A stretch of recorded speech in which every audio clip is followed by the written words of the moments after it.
Story number 1. I arrived at the Stanley Hotel on a Thursday in late November, the crisp Colorado air carrying the hint of an oncoming snowstorm. The iconic facade rose against a backdrop of pine-covered mountains, bathed in the cold glow of dusk. I remember thinking how it looked both grand and ominous, like a century-old guardian keeping silent watch over Estes Park. The wind tasted of frost, and I shivered as I pushed through the heavy front doors, dragging my suitcase behind me. I had no idea that, by the time the sun rose again, I would find myself descending into the hotel's hidden bowels, searching for answers to a horror older and more deeply rooted than any ghost tour pamphlet would ever admit. I'd come here on a whim, a spontaneous decision during a road trip. I'd always been fascinated by The Shining and Stephen King stories, so the Stanley Hotel was on my bucket list. I wanted the standard ghost hunting thrill, maybe hear a creaking floorboard or feel a chill in a famously haunted corridor. I didn't expect to find something so tangible, so malevolent, waiting in the dark. The lobby welcomed me with the soft hum of a grand piano and the distant chatter of guests. Tall windows let in the waning light, and the woodwork gleamed with old-world charm. A friendly clerk checked me in without any fanfare, handing me my key and pointing me toward the elevator that would take me to my room. I remember the curious look on his face when I asked offhandedly if there really was a basement tour or some behind-the-scenes exploration. He smiled politely, but his eyes flickered with something I couldn't quite identify, unease, perhaps. "That's not on our public schedule," he said. "You can ask about our historic tours, but, officially, there isn't any sanctioned visit to the basement. At least, not anymore." He didn't elaborate, and I didn't press. It made me all the more curious. I'd read rumors online that the staff used to gather in the sublevels for secret card games or after-hours mischief. But there was also mention of something more sinister. A handful of spooky posts on obscure ghost hunter forums suggested that certain employees, decades ago, might have dabbled in strange ceremonies or seances down below. I took the elevator up, trying to shake the feeling that I was stepping into someone else's story. The corridor to my room was quiet. Patterned carpet muffled my footsteps, and antique sconces threw warm light onto the wallpaper. The door to my room squeaked on its hinges, and a rush of heated air greeted me, welcoming, but somehow stifling. The room itself was cozy enough, with a large bed and a window overlooking the courtyard. The last streaks of sunset clung to the mountaintops. I stood there for a moment, hands on the windowsill, taking in the view, feeling that subtle hum of history seeping through the glass. I freshened up and decided to have a drink at the hotel bar. It was all part of the Stanley experience, sipping a whiskey in the same building that inspired a masterpiece of horror. The bar was modestly crowded, tourists like me, couples wanting a romantic night, and a few locals from down the road who came to soak in the ambience. I found a seat at the far end of the counter, near an antique mirror that reflected rows of gleaming bottles. An older man with graying hair and a name tag that read Carl stood behind the bar, drying glasses with a crisp white towel. He greeted me with a half-smile, then asked, "You here for the ghosts?" I laughed, shrugging. "Maybe. I mean, who isn't?" He chuckled, setting down the glass. "Used to be that people came here for the view or the mountain air. Now it's all ghost tours and horror buffs. Not that I mind, pays the bills." We chatted a bit. I asked him if the stories were true, if the place was really haunted. He gave a noncommittal shrug. "I've heard things," he said. "Seen a couple things too. But you gotta remember, old buildings make noises, and your mind can fill in the blanks. Most folks want to be scared. Maybe they see a flicker of light in the hallway and turn it into a full-bodied apparition." I probed about the basement rumors, and his face grew still. He avoided my eyes, fiddling with the towel. "The basement? Ain't much down there now except piping and old storage. Tour groups sometimes mention it, but management doesn't do tours down there these days." I pressed on, intrigued by his change in demeanor. "So there's no truth to the stories that employees once held secret gatherings?" He gave me a pointed look, then leaned in, lowering his voice. "I've only worked here 10 years. But I've heard bits and pieces, legends about staff from the 1920s and 30s, maybe even earlier. People said they did all kinds of stuff, late-night seances, weird rituals, chanting. The kind of nonsense that draws people's imaginations. Still, some nights, he trailed off, shook his head. Well, some nights you think you hear chanting, that's all I'll say. Chills coursed through me, and a spark of excitement flared. This was exactly the sort of story that appealed to my morbid curiosity. I offered Carl a tip and thanked him for his candor. He turned to serve another customer, leaving me to nurse my whiskey and let the rumors simmer in my mind. I returned to my room, planning to get an early night's sleep. But lying in bed, my thoughts circled back to the basement. I stared at the ornate ceiling, bathed in the faint glow of the antique lamp, until sleep began to pull me under. My last conscious thought was a vow that I'd find a way down there, just for a quick look, a harmless peek. It was near midnight when I woke to silence. The lamp was off, though I remembered leaving it on. The darkness was disorienting, and for a moment, I wondered if there'd been a power outage. Then I spotted the faint red glow of the digital clock on the nightstand. No, the power was on. Maybe the light bulb had burned out. I was about to roll over and drift back to sleep when a soft thump from the hallway made my heart freeze. It was a dull sound, like someone bumping against the wall. I listened, breath caught in my chest. Another thump echoed, followed by a slow, dragging scuff. Something about it was off. If it was a guest coming back from the bar, wouldn't I hear footsteps? This was different, like a heavy object being pulled along the carpet. I forced myself to get up, tiptoeing to the door. I pressed my eye to the peephole. The corridor was empty. Dim overhead lights cast long shadows on the walls. No sign of anyone. I waited a few moments before deciding to open the door. The hallway smelled stale, as if the ventilation had shut off. Goosebumps rose on my arms. I walked a few steps in each direction, straining to hear or see anything. Nothing. Finally, I retreated to my room, heart still pounding, telling myself it was probably just a building settling or some muffled noise from another floor. The next morning, I woke to find fresh snow dusting the landscape outside. The mountain view was stunning, but a certain tension underlay the beauty. I couldn't shake the memory of that strange sound. I dressed quickly, determined to start my day with a hearty breakfast in the hotel restaurant. Maybe afterwards I could chat with other staff, or even catch an official tour, to see if they'd reveal anything new. Sipping coffee in the dining room, I pulled up a map of the Stanley Hotel on my phone. The official site showed me a layout of the lobby level, the guest rooms, the concert hall, and so on. But there was no mention of the basement, at least not beyond a cursory label that read maintenance/staff only. I mulled over how to get in there without attracting too much attention. A man at a nearby table noticed my phone and my intense focus. He was middle-aged, wearing a jacket with a local sports team logo, and had the air of a seasoned traveler. "You hunting ghosts, too?" he asked, offering a friendly grin. I shrugged, not wanting to give too much away. "Something like that. Heard there might be some interesting history." He nodded. "I'm Jeff. I do freelance photography for a paranormal magazine. Been here a few times. The usual ghost stories get rehashed over and over, but I've heard talk about the basement.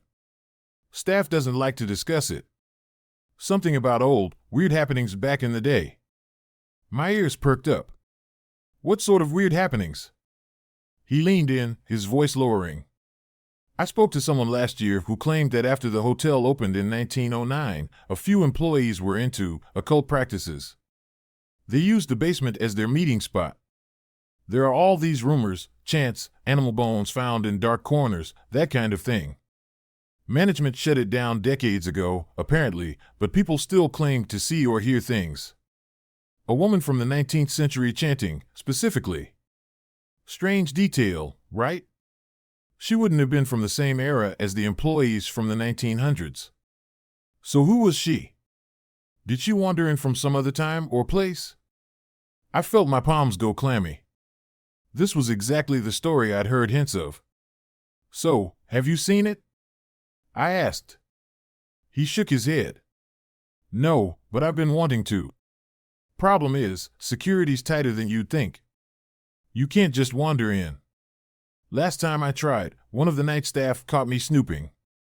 Gave me a warning. But hey, if you're interested in joining forces, maybe we can figure something out." I agreed, and we decided to meet later that night. Jeff said the best time would be around midnight, when the halls were quiet. He suggested we each do a bit more digging during the day, see if we could gather any extra clues about access points or staff schedules. It felt exhilarating, like being part of an amateur detective duo in a horror novel. But as the day wore on, an undercurrent of dread tugged at my mind. Perhaps it was the mounting winter storm outside, or the hush that fell over the hotel once the afternoon tours ended. That evening, the wind howled past the windows, rattling them in their frames. Snow whipped around in frenzied gusts, piling against the outer walls.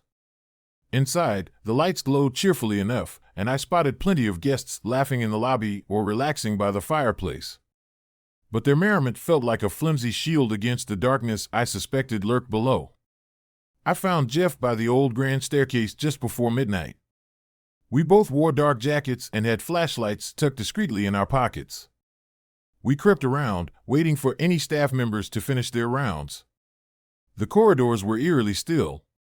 Every little sound set me on edge: the hum of the heating system, the ping of an elevator arriving at a distant floor, the soft click of doors opening or closing.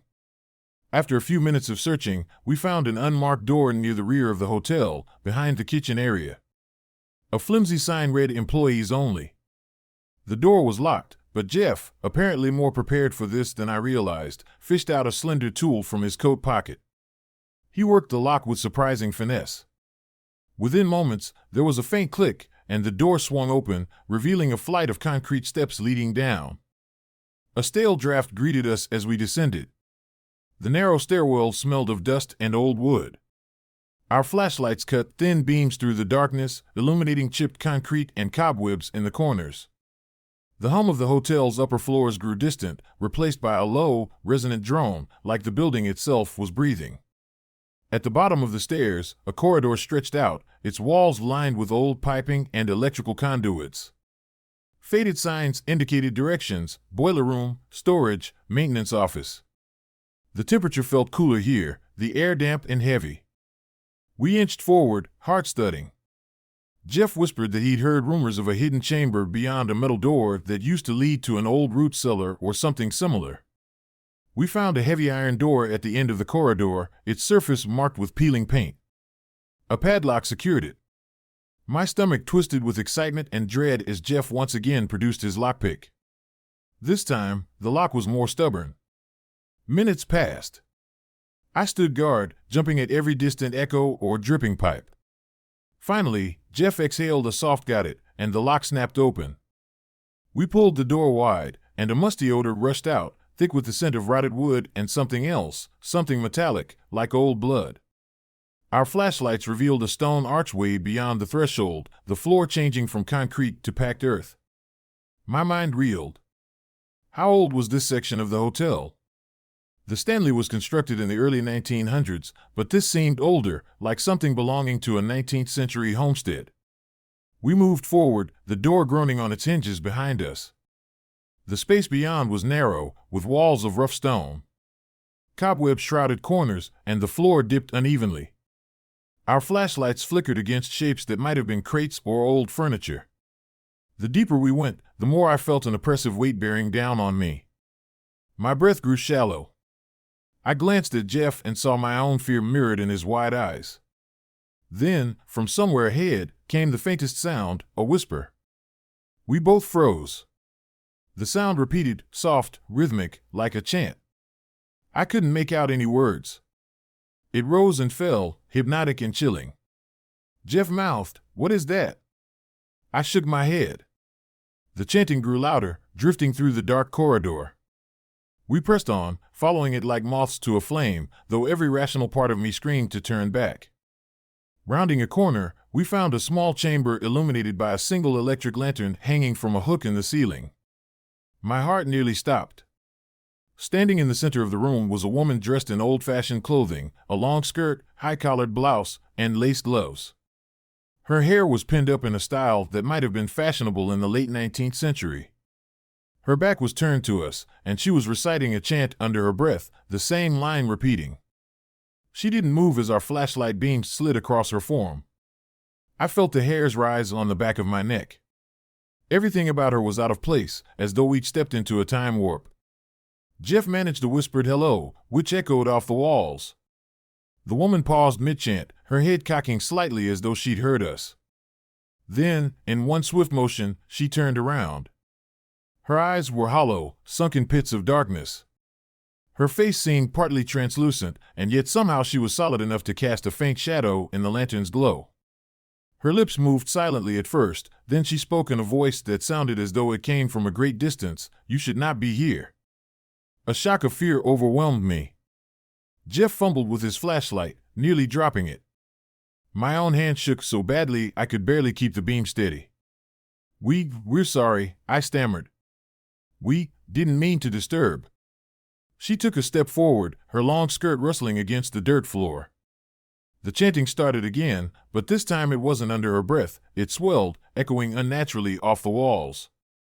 My ears rang with the intensity of it, the syllables nonsensical yet strangely potent. The overhead lantern flickered, casting wild shadows. The temperature plummeted, and I could see my breath in frantic bursts. Jeff reached for my arm, tugging at me to leave. I turned to follow him, but the moment we spun around, the corridor behind us seemed to stretch. The door we'd come through looked impossibly far away, as though the corridor had lengthened by yards in the span of a second. I heard Jeff swear under his breath, saw the flashlight beam dancing erratically across the stone walls. Behind us, the chanting rose to a fever pitch. I glanced over my shoulder. The woman was closer now, but her movements were jerky, unnatural, like an old film reel skipping frames. Her eyes glowed with a dim, eerie light. My mind reeled, trying to anchor itself. This couldn't be real. My rational brain insisted it was impossible. But every nerve in my body told me I was face to face with something profoundly wrong. We stumbled forward, desperate to reach the exit. The corridor seemed to shift around us, the walls rippling as if they were breathing. The chanting reverberated inside my skull, threatening to overwhelm my senses. My thoughts grew hazy. Jeff shouted something, but I couldn't make out his words over the din. It felt like time and space were collapsing in on themselves. At last, we reached the iron door. We heaved it open, the hinges squealing. We hurled ourselves into the more modern maintenance corridor, slamming the door behind us. The chanting cut off abruptly. My head pounded with the after-echo, my ears ringing in the sudden silence. Jeff was breathing heavily, his face pale. We wasted no time. We sprinted back the way we came, up the concrete steps, hearts hammering. When we emerged into the kitchen area, it was deserted, no sign of any staff at this late hour. Our clothes were damp with sweat, our minds reeling with terror. We parted ways in the corridor outside the kitchen, each heading to our respective rooms, too shaken to speak more than a few words. I didn't sleep that night. I lay awake in the darkness, replaying the scene in my mind, the woman's archaic attire, her hollow eyes, the chant that seemed to worm its way into my brain. The memory was too vivid, too immediate. This wasn't the typical haunted house flicker of light or half-seen figure. She had been there, close enough to touch, if I'd had the nerve to do so. And that chanting, it felt older than the hotel itself. By morning, the storm outside had intensified. Wind battered the windows, and heavy snow drifted against the hotel walls. My phone showed no signal, likely due to the weather. A sense of claustrophobia crept in. Estes Park was already somewhat isolated, and with this blizzard, we might be stuck here for days. I found Jeff in the lobby. He looked as awful as I felt, bloodshot eyes, unsteady posture. We decided to talk in a quiet corner of the lounge. He recounted how, after he got back to his room, the chanting still rang in his ears for nearly an hour, like it had etched itself onto his eardrums. Both of us felt that what we'd seen was no ordinary ghost. It was something more powerful, more rooted. We tried to approach the front desk to ask about a manager or someone who might explain what was going on. But we were told the manager was busy dealing with the storm's impact on reservations and staffing issues. I glanced around the lobby and noticed the staff seemed on edge. One housekeeper nearly dropped her tray when I walked by. It was as though they sensed something was off, like the hotel itself was shifting. During lunch, I overheard some guests whispering about footsteps in the halls at night, about doors slamming in empty rooms, about strange voices carrying through the vents. It dawned on me that maybe we'd released something or woken it up when we opened that door. A creeping guilt gnawed at me. I tried to brush it off as paranoia, but I couldn't help remembering how that corridor had warped, how time seemed to distort. As the day wore on, the storm raged. By nightfall, the power flickered. Candles and backup lamps were set around the lobby. The building groaned under the weight of howling winds, as though the timeless entity within was letting itself be heard. Jeff and I huddled in one of the reading rooms, going over what little we knew. He'd found a reference online, an old newspaper clipping from around 1915, mentioning how 2 maids disappeared from the Stanley Hotel under suspicious circumstances. Their personal effects were discovered in a basement alcove, but the women were never found. The article hinted that the staff at the time had closed ranks, refusing to speak openly. The last line was particularly chilling. Some say the spirits of the missing still wander the sublevels, chanting for deliverance. Jeff and I decided we couldn't just wait for the weather to break. Whatever we'd encountered, it wasn't satisfied with letting us be. I'd heard faint chanting all afternoon, echoing in the back of my mind, even though I knew it wasn't possible. Sometimes I'd catch a glimpse of movement out of the corner of my eye, just a flicker of a long skirt rounding a corner. The staff seemed jumpy, too. If more people started seeing her, it might cause panic. Night fell, and with it came a sense of oppressive dread. A handful of the hotel's older light fixtures flickered ominously. The main generator struggled against the storm. At about 11, Jeff and I gathered up what meager supplies we could, a couple of flashlights, a portable lantern, and some leftover glow sticks from a conference room. We made our way back to the locked door leading downstairs. This time, it wasn't locked. A wave of cold fear washed over me. The door stood slightly ajar, as though inviting us in. I swallowed hard, meeting Jeff's eyes. Without speaking, we clicked on our flashlights and began our descent. The corridor was darker than before, the overhead bulbs dead. Our flashlight beams danced over the walls, revealing peeling paint and patches of mold. The sense of being watched was overwhelming, as if 1,000 eyes peered at us from the shadows. When we reached the iron door, it, too, was unlocked, yawning open. Beyond it, the passage was consumed by darkness.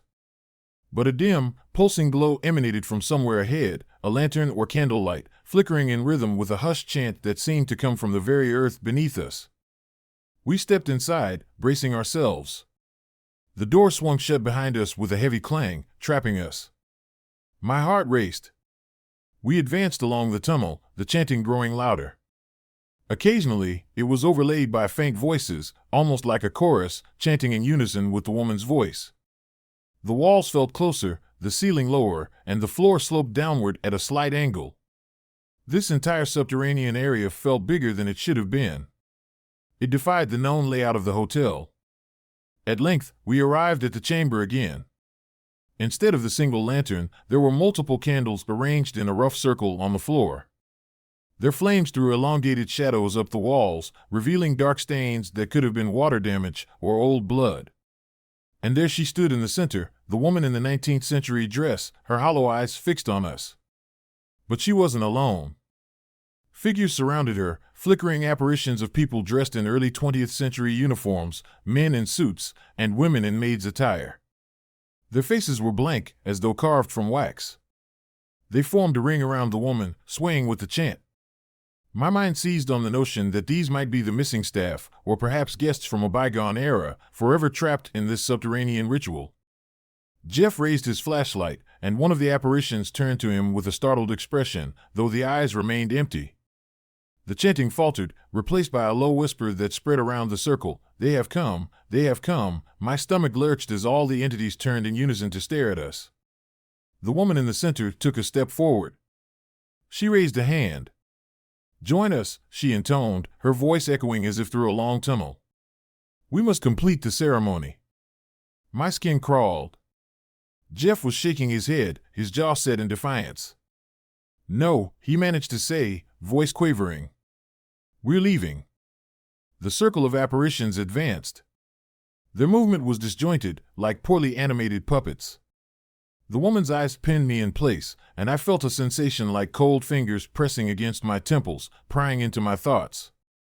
Suddenly, the overhead lantern flared to life, impossibly bright, illuminating the entire chamber. A horrendous stench washed over us, and I gagged, nearly dropping my flashlight. In that stark, unearthly glow, I could see bones and old remnants scattered about the room, animal skulls, twisted bits of metal, strange symbols chalked onto the stones. The sense of corruption was overwhelming, seeping into my pores. Jeff grabbed my arm, yanking me backward. "We have to break that circle," he shouted, half delirious with terror. It was a desperate gamble, some half-remembered trope from horror stories about interrupting a ritual. But it was the only thought we had. We dashed forward, crossing the boundary of flickering apparitions. Their forms rippled and distorted. I felt a cold, electric shock as if passing through a static field. The woman's voice rose in a furious shriek, the chant unraveling into a wail of anguish. The entire room quaked, dust and debris falling from the ceiling. Without hesitating, Jeff and I kicked over several of the candles, scattering them across the dirt floor. The flames danced wildly, throwing the circle into disarray. The apparitions flickered, some vanishing altogether, others contorting into shapes of pure shadow. I heard the woman scream in rage, a shrill, piercing sound that drove daggers into my eardrums. The overhead lantern exploded, showering us with sparks. Darkness descended. In a flash of brilliance, Jeff lit one of the glow sticks, casting an eerie green glow over the chaos. The circle was broken. The chanting stopped. I saw the woman's figure flicker like a dying light bulb, her face contorted in sorrow and fury. Then she lunged at me with an unnatural speed. I stumbled back, holding the glow stick up as though it might ward her off. A wave of cold crashed into me, her presence was all-consuming, tearing at my sanity. I thought I heard her voice inside my mind, screaming centuries of grief and rage. My vision blurred, and for a moment, I was sure I was lost. Then Jeff grabbed my shoulder, pulling me away, and that intangible force seemed to slip off like a loose garment. We ran, ignoring the swirling shapes that reached out from the shadows. The corridor seemed to shift under our feet, but somehow we managed to find the iron door again. We burst through, slamming it behind us. I fumbled for something to wedge it shut, but there was nothing. We raced back to the stairwell, lungs burning, hearts pounding like sledgehammers. By the time we emerged into the kitchen area, the storm had knocked out most of the hotel's power.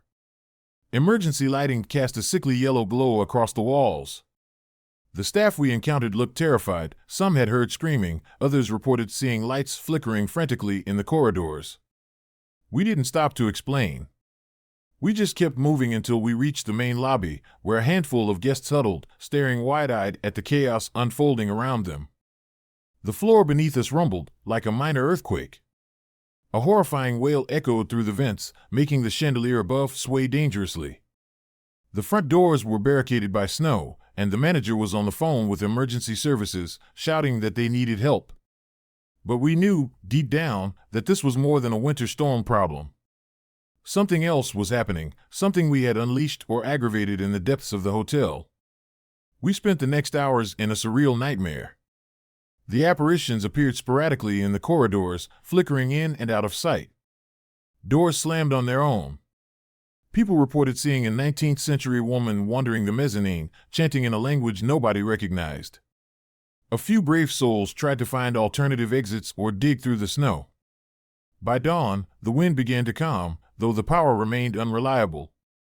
Exhausted, Jeff and I slumped in the lobby, sipping lukewarm coffee from paper cups. The manager approached us, demanding an explanation. We told him what we'd seen, most of it, anyway.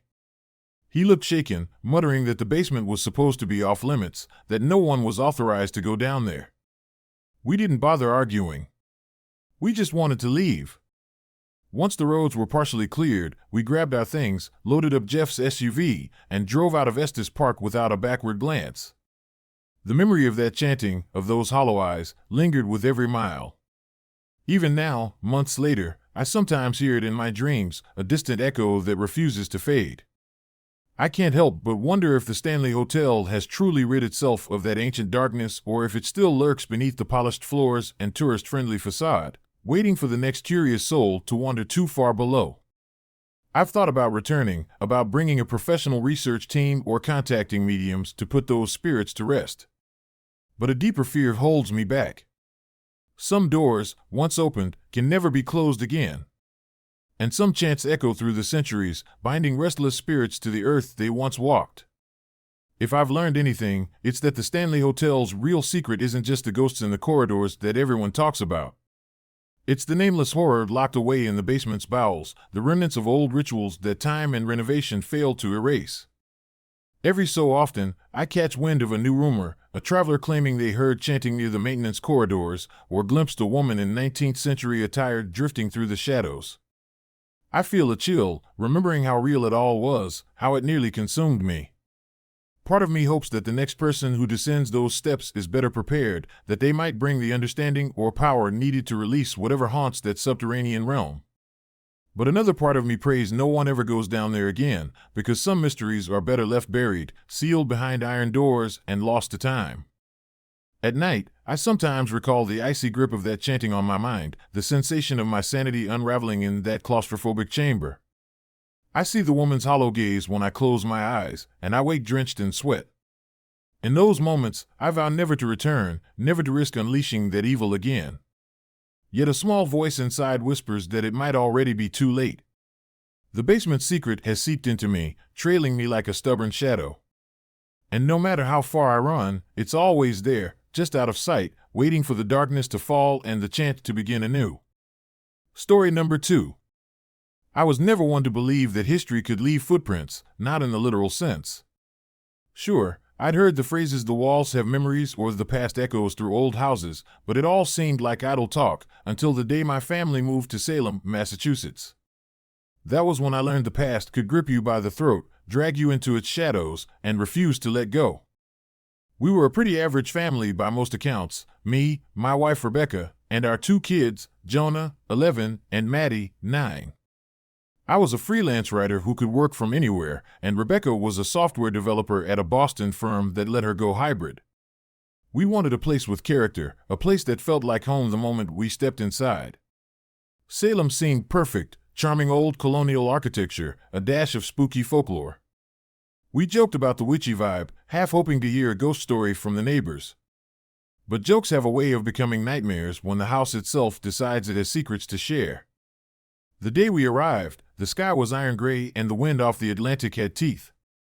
The real estate agent met us out front, her grin a little too wide.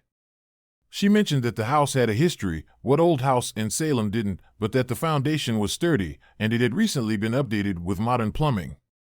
The agent glossed over the smaller details, like the basement's past. She only said it might be interesting to poke around down there. The place looked quaint enough from the outside, gray clapboard siding, black shutters, a pitched roof. Some of the windows were crooked, a sign of centuries of settling. I remember feeling a fleeting chill as I crossed the threshold, but I blamed it on the drafty entryway. The inside smelled faintly of old wood and mothballs, with random pockets of cold air that made my bones ache. Yet I chalked it up to the chilly December weather and the house being vacant for a while. The first week was uneventful, just the usual settling in. We painted the kids' rooms, put up shelves in the living room, that sort of thing. But I noticed that Jonah and Maddie seemed uneasy at night. Jonah complained that the floors in the hallway talked to him, squeaking in a rhythm that made it hard to sleep. Maddie insisted she heard people crying when she was alone in her room. Rebecca and I tried to reassure them it was just the pipes, or the wind, or leftover jitters about a new home. But even I was having trouble dismissing it entirely. One night, around 2 a.m., I woke up to a soft thud from somewhere in the house.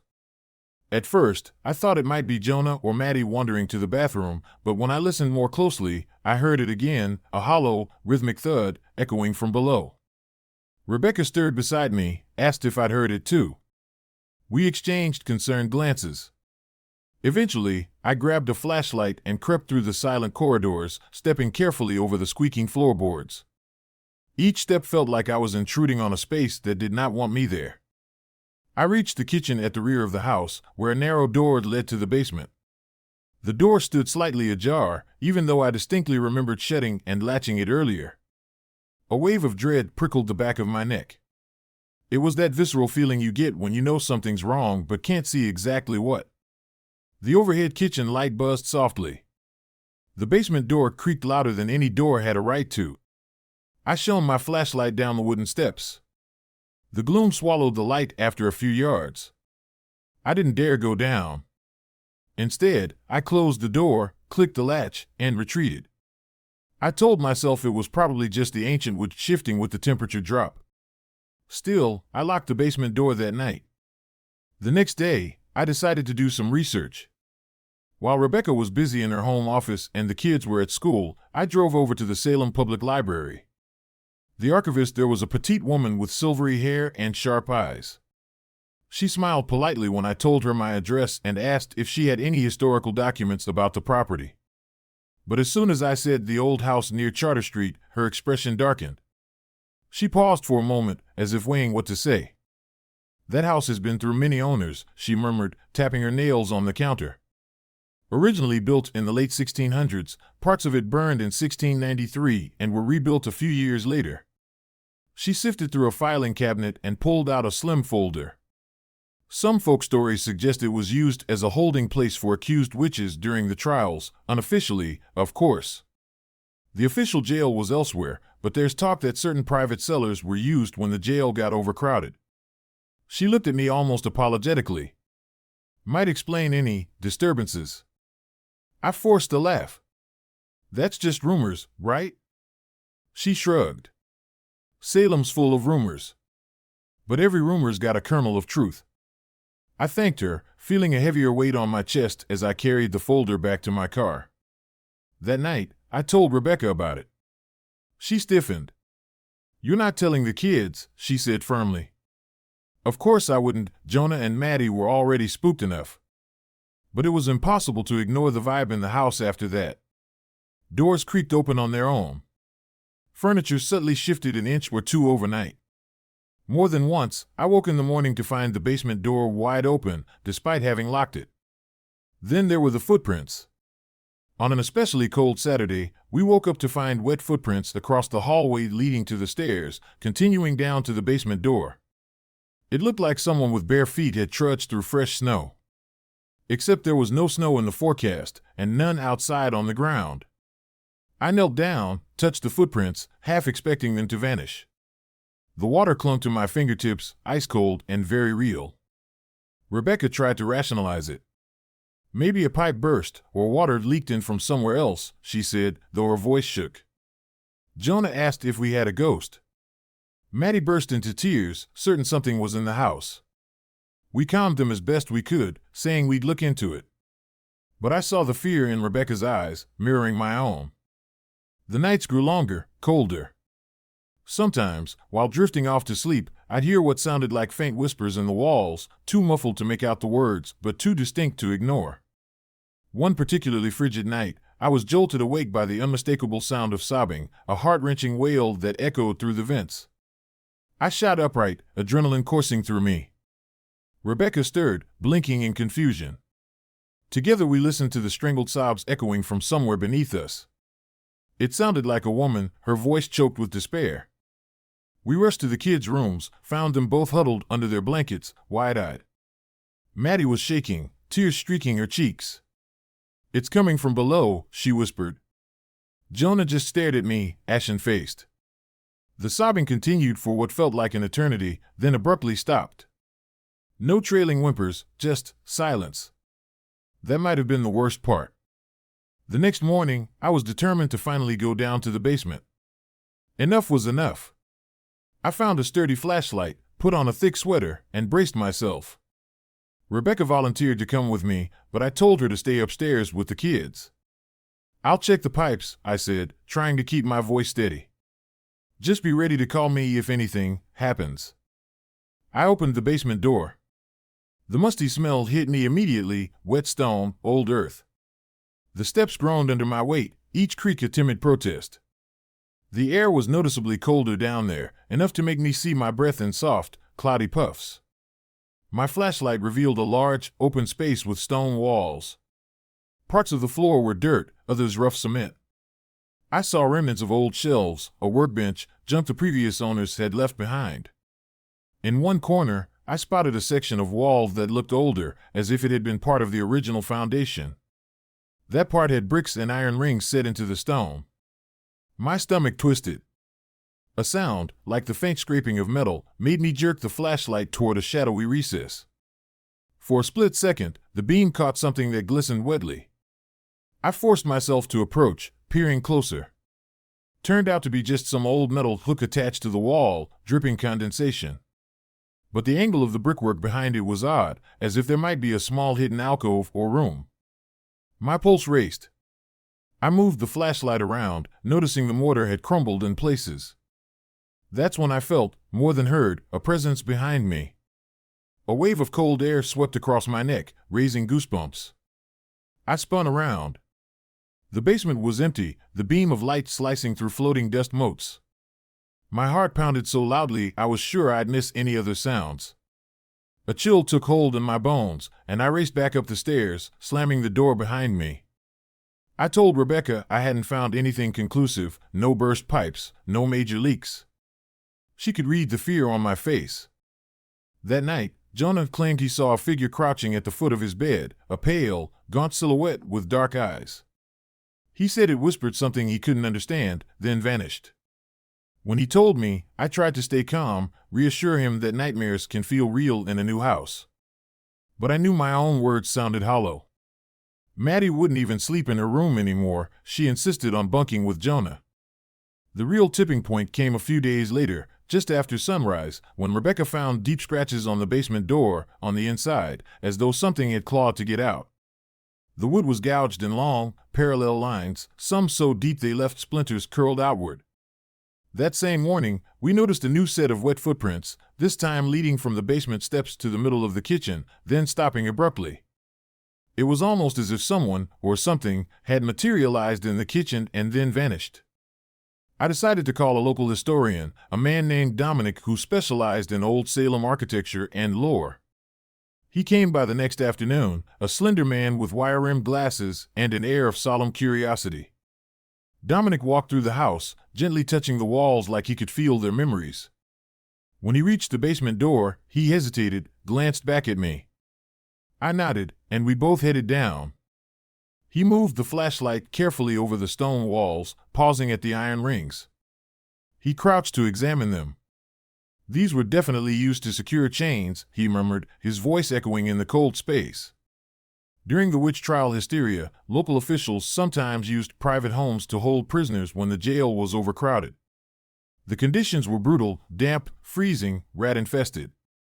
Some of the accused died in these makeshift cells before they ever saw a judge. He stood up, looking grim.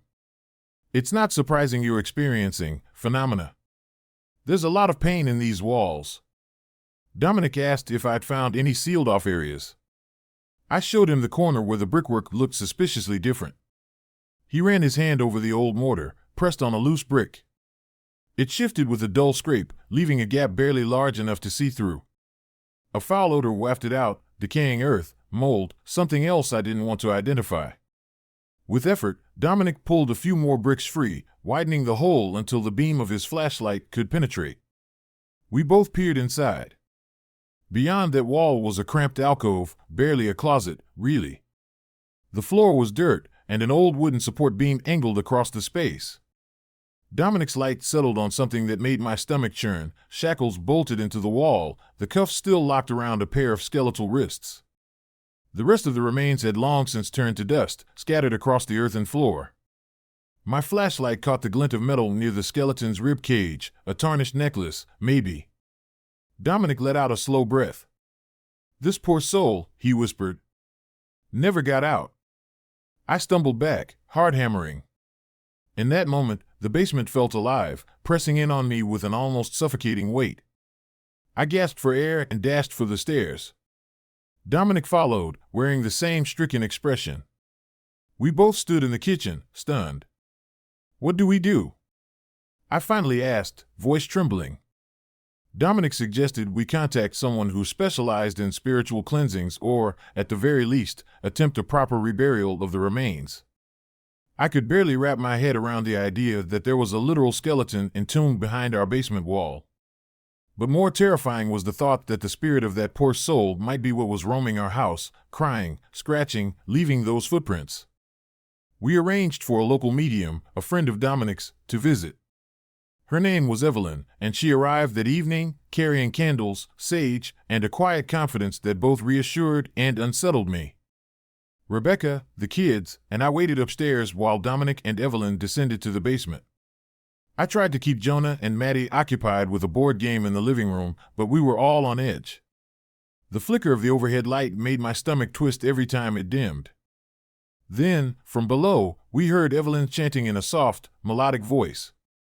I couldn't make out the words. A distant whooshing sound followed, almost like wind had been conjured inside the basement. Suddenly, a piercing wail reverberated through the house, rattling the dishes in the kitchen cabinets. Maddie screamed, Jonah clutched my arm, and Rebecca turned pale. Another wail followed, then a cacophony of thuds, like furniture being thrown around downstairs. I nearly bolted to the basement door, but the noise abruptly stopped. Total silence. When Dominic and Evelyn emerged, they looked drained. Evelyn's hair clung to her forehead with sweat, and Dominic's hands shook as he gripped the banister. They told us that whatever was down there was a tormented spirit, likely the remains we'd found, and it didn't want to leave.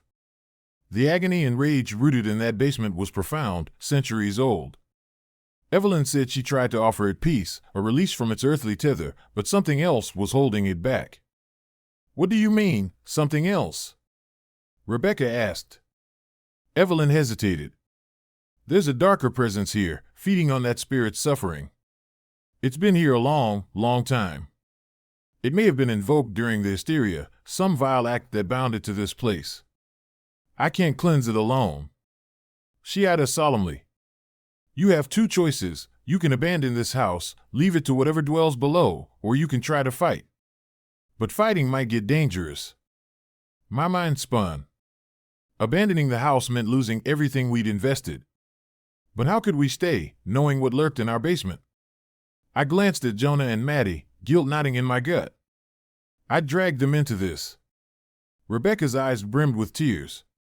We decided to try one more cleansing, this time with additional help, people from the local historical society, maybe a priest or two. Evelyn made calls, Dominic reached out to contacts, and they organized a date the following week. During the waiting period, the house grew more hostile. Doors slammed in the middle of the night. Shadows flitted across windows. The temperature plummeted unpredictably, leaving patches of frost on the walls even when the heat was blasting. Once, I ventured to the basement door to find muddy handprints, child-sized, smeared across it. My heart nearly stopped. Was it some echo of the accused who'd been locked up here, or was it something that had never been human? On the chosen day, 3 more people arrived, 2 mediums and a Catholic priest who specialized in exorcisms. We all stood in the living room, bracing ourselves. Maddie and Jonah had gone to stay with a friend across town. This was no place for children. With grim resolve, we marched down to the basement, the group carrying candles, incense, a wooden crucifix, and salt. It felt theatrical, like a scene from a horror movie, except my throat was dry and my hands wouldn't stop shaking. Evelyn took the lead, chanting softly. The mediums joined in, forming a circle around the old corner with the partial remains. Dominic sprinkled salt in the corners, and the priest recited Latin prayers, voice trembling at first, then growing steadier. The basement air grew thick, pressing on my lungs like a vice. My ears popped, and a wave of nausea rippled through me. Then came the screams, unearthly howls that vibrated through the stone walls. The iron rings on the wall rattled violently, the entire structure seeming to shake. A shape coalesced in the corner, a twisted figure of pale limbs and hollow eyes. I recognized the same gaunt silhouette Jonah had described. The medium's chanting intensified, candles flickered wildly, and the priest stepped forward with the crucifix raised high. The figure recoiled, letting out a keening wail that sliced through the air like a knife. A sudden gust of frigid wind blasted us, extinguishing several candles. I was thrown backward, knocking into Dominic. We landed hard, pain sparking through my back. For a moment, the only light in the basement was the priest's single, flickering candle, revealing a shifting mass of darkness in the corner, something bigger than the skeletal figure, something ancient and monstrous. A stench of decay and burned hair filled my nostrils. My stomach lurched. The priest shouted words in Latin, voice ragged, commanding the entity to depart. Evelyn and the other mediums poured every ounce of energy into their chant, sweat beading on their temples, eyes squeezed shut in concentration. I crawled to my feet, adrenaline pumping. The air crackled with static, and the shadows writhed along the walls like living snakes. At last, there was a deafening crack, like thunder had erupted under our feet. The massive shape in the corner shuddered, then collapsed inward, drawn as if through a swirling vortex. The skeletal figure vanished, too, a final wail echoing in my mind so deeply I half believed it would never leave. The candles flared back to life, their flames dancing in a sudden rush of normal oxygen. The basement fell silent, oppressive cold dissipating into a mere winter chill. My vision swam, and I realized I'd been holding my breath. Dominic and I stared at each other, stunned. Evelyn dropped to her knees, tears glistening on her cheeks. The priest slumped against the wall, breathing heavily, his face a mixture of awe and horror. No one spoke for a full minute. Then Evelyn rose, unsteady, and whispered, "It's gone. I think it's finally gone." She looked up at the ceiling, relief battling exhaustion in her eyes. The spirit of that poor soul might be free now. We climbed the stairs, each step feeling lighter, like we were emerging from a grave. In the kitchen, we huddled around the table, sipping water. Words felt inadequate. At last, Evelyn explained that the malignant presence had been feeding on the anguish of those trapped souls, centuries of suffering fueling its hold on this place. By acknowledging the truth of what happened, by confronting it directly, we'd severed its grip. She couldn't guarantee it was destroyed forever, but she believed we'd driven it out, at least for now. That night, we slept with the lights on. But for the first time since we moved in, the house felt calm. No footsteps, no crying, no wet footprints. The air no longer weighed on us like a suffocating shroud. It was as if the house itself breathed a sigh of relief. The next day, we arranged for the remains in the basement alcove to be carefully removed and given a proper burial. I felt an odd sense of responsibility, as though I owed it to whoever that was. We stayed in Salem, choosing to make peace with the house rather than flee. Over time, we repainted the basement walls, installed better lighting, and turned the space into a modest storage area. Once in a while, if I go down there late at night, I feel a slight chill, and my thoughts drift back to the wrenching sobs we heard in the dark.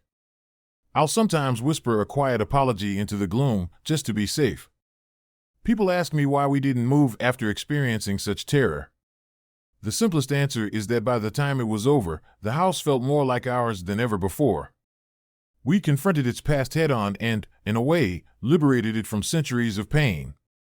There's a serenity in these old timbers now, a sense that maybe the restless ghosts have finally found peace. Of course, on stormy winter nights, the wind still howls around the corners of the house, and the old floorboards creak in the witching hour. Jonah jokes it's just the building settling, and Maddie insists it's the friendly spirit of someone watching over us. Sometimes, late at night, I'll get out of bed, tiptoe to the basement door, and just stand there with my hand on the latch. I'll feel the faint draft seeping through the cracks, hear the hush of underground silence. And in that moment, I can't help but remember the footprints and the sobbing, the ancient sorrow lodged in these walls. But I also recall the final exorcism, the banishment of something hideous and old, the release of the poor soul who never walked free. That memory reminds me that while the past can linger, it doesn't have to define the present. We hold the power to face it, to drive it away, or at least to make peace with it. Still, every so often, I wake in a cold sweat, half convinced I hear someone weeping through the vents. I listen a while, heart racing, before it fades into the hush of our sleeping house. I tell myself it's just the wind. And maybe, in Salem, that's enough, until the next long, cold winter night, when the door at the top of the basement steps threatens to open on its own once again. Story number 3. Midnight Hymns in the Basement. I've always believed New Orleans has a rhythm all its own, a heartbeat pulsing beneath the cobblestone streets of the French Quarter. It's in the sway of moss-clad oaks, the flicker of wrought iron lanterns, the echo of brass horns on Bourbon Street. But there's another layer to the city's pulse, an undercurrent that thrums with secrets and shadows, where old magic and ancient fears converge, and where the living and the dead sometimes share the same address. I learned this firsthand when I inherited my great-uncle's house on Rue St. Claude. I arrived in New Orleans at the end of November, the air humid and cool, a swirl of river fog creeping through the alleys. My flight from Boston had been delayed twice, so by the time I stepped into a taxi at Louis Armstrong Airport, my nerves were rattled and my mind was thick with fatigue. Yet the moment we crossed into the French Quarter, I felt a magnetic pull, excitement, dread, curiosity, all tangled into one. The driver glanced at me in the rearview, noticing my wide eyes as we passed elaborate balconies draped with ferns. He nodded knowingly, as if he'd seen that same expression on countless newcomers. "First time in the Quarter, cher?" he asked in a soft Creole lilt.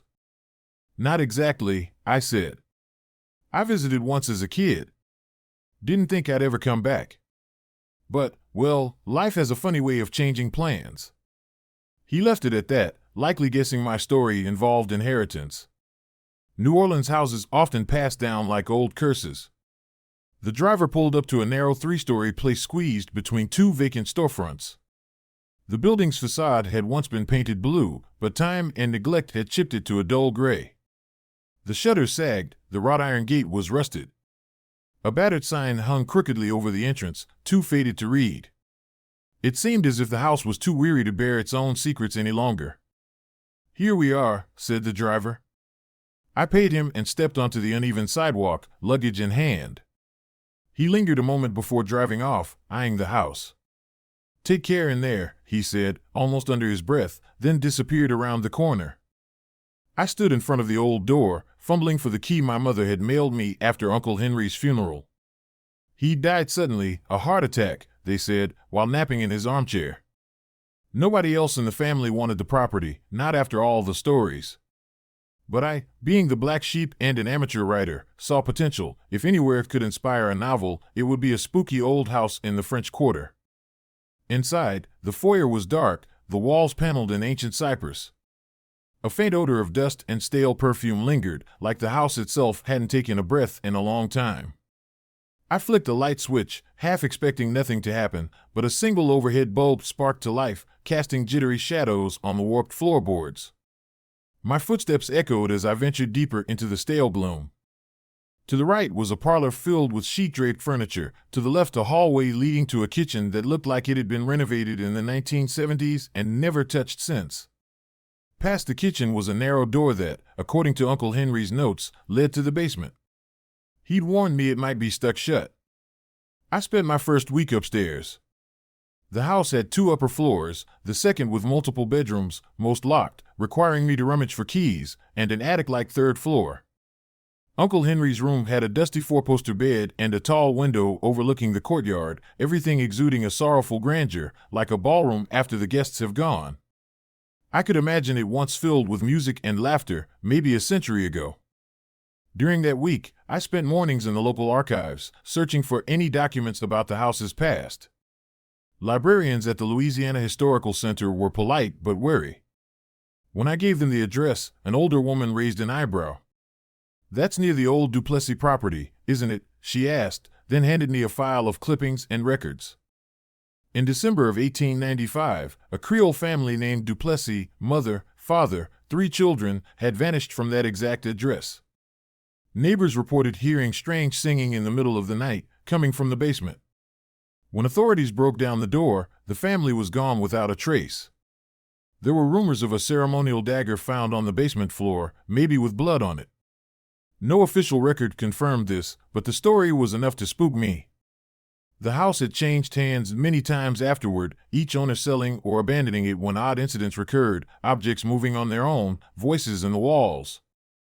That evening, I felt pangs of guilt for never having visited Uncle Henry. Had he wrestled with these same rumors? My mother had only described him as eccentric. Perhaps she meant he lived in a haunted house and didn't mind the ghosts. On my 8th night, I woke to a soft thumping noise. At first, I thought it might be my own pulse in the silence, but I realized it was coming from below, a rhythmic pulse beneath the floorboards. I got up, pulled on a robe, and followed the sound downstairs. In the kitchen, I found myself standing before that narrow basement door. It was ajar, though I remembered closing it. A wave of unease rippled through me. The overhead light buzzed softly. The door creaked like it was alive. Beyond it, steep wooden steps descended into darkness. I shone my phone's flashlight downward. Cold air and the smell of damp stone wafted up, and the thumping stopped. My instincts warned me not to go down. I shut the door, locked it, and retreated upstairs, barely sleeping the rest of the night. The next morning, I visited a local cafe for coffee and beignets, hoping the lively atmosphere would settle my nerves. A young guitarist outside struck up conversation, asking if I was new to the quarter. When I mentioned the house, he whistled. "Heard some wild stories," he said. "Family vanished, weird singing at night. Folks say if you hear it, best stay away." I felt a chill as I thanked him. His words echoed the same refrain I'd read in the archives. Determined to face my fears, I waited until midday's bright sun to explore the basement. The steps groaned under each footfall, the air tasting of wet earth and something pungent, like incense. At the bottom, I found a broad space with stone walls, a single naked bulb hanging from a cord. Boxes, bottles, and dusty shelves lined the perimeter. An old wooden table stood at the far end, cluttered with jars of dried herbs, half-rotted candles, and books written in Haitian Creole or archaic French. My pulse quickened. Why had Uncle Henry kept this hidden? I saw references to incantations, to Vef symbols for voodoo spirits. But there was another chamber behind a collapsed shelf, its entrance partly concealed. Carefully moving debris, I peered inside. A smaller room with a dirt floor and a crude stone altar rose from the darkness. Rusted candle holders flanked it. Strange chalk markings decorated the walls, some I recognized as voodoo Vev, others I couldn't identify. Dark stains crusted on the altar's surface, shaped like handprints. A wave of dizziness swamped me. I thought I heard a faint chant in the stillness. Panicking, I fled upstairs, slamming the basement door and vowing not to return alone. Later that day, I called an old college friend, Tasha, who knew more about hoodoo and voodoo. She promised to come in a few days. But word traveled fast. The next afternoon, an older woman named Marielle showed up at my door, introducing herself as a local root worker. She walked right in, eyes scanning the hallway as though expecting to see ghosts. "That house been trouble a long time," she said. "People vanish, hear singing in the night." "You found the basement, yeah?" I stumbled over my words. She only told me to quit messing with what I didn't understand before leaving as abruptly as she came. That night, the singing started again around 2 a.m., drifting through the floorboards, more like a chorus of hums woven together than a song with lyrics. I crept downstairs, found the basement door ajar once more. The sound grew louder as I approached, but when I set foot on the top step, it cut off like a severed wire. Before I could retreat, the door at the top of the stairs slammed shut, trapping me in the darkness.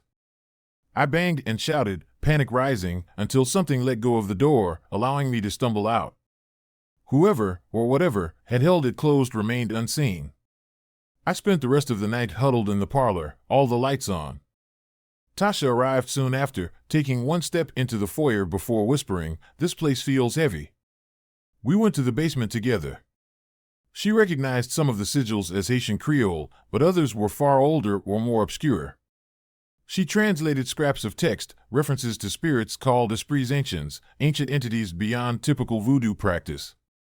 The book spoke of blood offerings, midnight chants, and a date repeated over and over, December 17th. My stomach twisted when I realized it was only a week away, and 1895's December 17th marked a brutal winter solstice in New Orleans, right when the Duplessis family vanished. We tried to ignore the nightly singing, but it gained strength each evening. I barricaded the basement door. Tasha insisted we needed help from someone well-versed in old rites, so we sought out Marielle again. She offered few assurances. "Sometimes you gotta destroy the item that ties a spirit here," she said. We suspected it might be a dagger or altar from an original ceremony. On the night of December 16th, Marielle arrived with a cloth bag full of candles, powders, and chalk. We cleared space in the basement, lit candles in a circle, traced Vef symbols for protection. The basement air grew electric, freezing my breath. Marielle's voice rose in a Creole chant, Tasha adding English prayers. The lights flickered. A sudden wind snuffed out half the candles. Shadows contorted on the walls, and I glimpsed a tall, frosted figure lurking near the altar. Marielle flung a handful of powder, igniting sparks of blue flame. The figure shrieked, the basement shaking like it might collapse. Tasha stumbled, nearly dropping her candle. I was hurled against the wall, pain lancing through my shoulder. Then Marielle shouted a final invocation, and the shape dissolved with a piercing wail. The silence that followed felt like a held breath. "It's not gone," Marielle warned, voice unsteady, "but it's weakened. We need to finish this upstairs." We made it to the parlor, the house bitterly cold. The wind outside howled, uncommonly frigid for New Orleans. The clock neared midnight. December 17th had arrived. Marielle insisted we burn every cursed item in the fireplace. Thick, acrid smoke rose as we tossed in the books, dried herbs, and chalk. The flame snapped and glowed an eerie green in places, stinging our eyes. That was when the singing returned, louder than ever. A thunderous bass line shook the floors. The basement door, splintered now, began to quake, then exploded open. A blizzard-like gust roared through the foyer. That same towering figure emerged, a swirl of ice and darkness, glowing slits for eyes. Behind it loomed the wraith-like forms of the Duplessis family, clinging to each other in silent anguish. A hideous chorus rose, a twisted voodoo hymn soaked in misery. Marielle seized an iron knife etched with protective symbols and hurled more powders. Sparks erupted. The figure hissed, cold radiating from it in waves, threatening to freeze us solid. Tasha grabbed my arm, pulling me back from the swirling vortex. Marielle stepped forward, chanting in a voice that shook the walls. Ice crystals blasted the room, windows imploding. I saw the Duplessis wraiths wavering at the edges of the gloom, desperate to be freed. Desperate myself, I lunged forward and shouted, "Let them go!"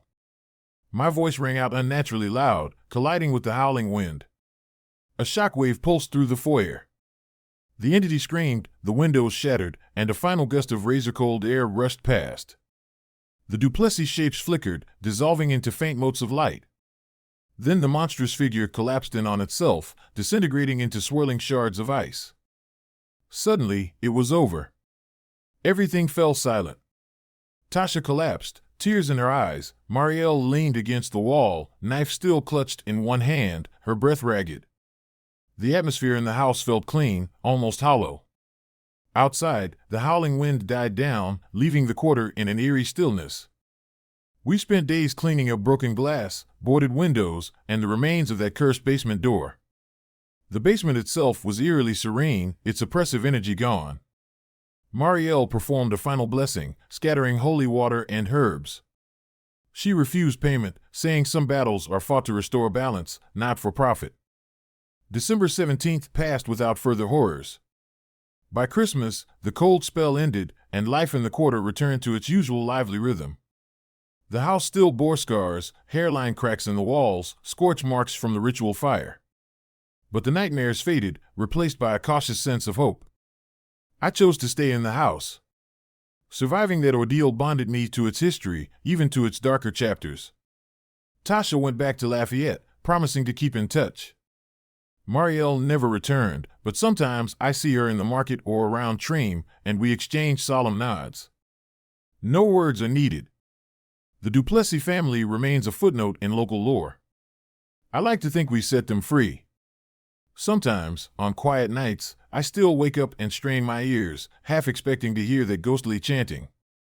Instead, I hear only the gentle creaks of an old house and, in the distance, the nocturnal hum of New Orleans. I wrote down every detail of what happened, hoping it might become a novel, or at least a personal testament to what I faced and survived. In a city like this, stories of haunted houses and lurking spirits are as common as beads on Bourbon Street, but this one is mine. Every December, when the air grows cold and the nights stretch longer, I place a single candle in the kitchen window. It's my quiet ritual, a flicker of warmth against the shadows. If any restless souls pass by, maybe they'll find a measure of peace in that small light. And if the echoes of that old, mournful hymn ever stir again below the floorboards, I'll be ready to stand watch, reminding winter's darker spirits that this house belongs to the living now.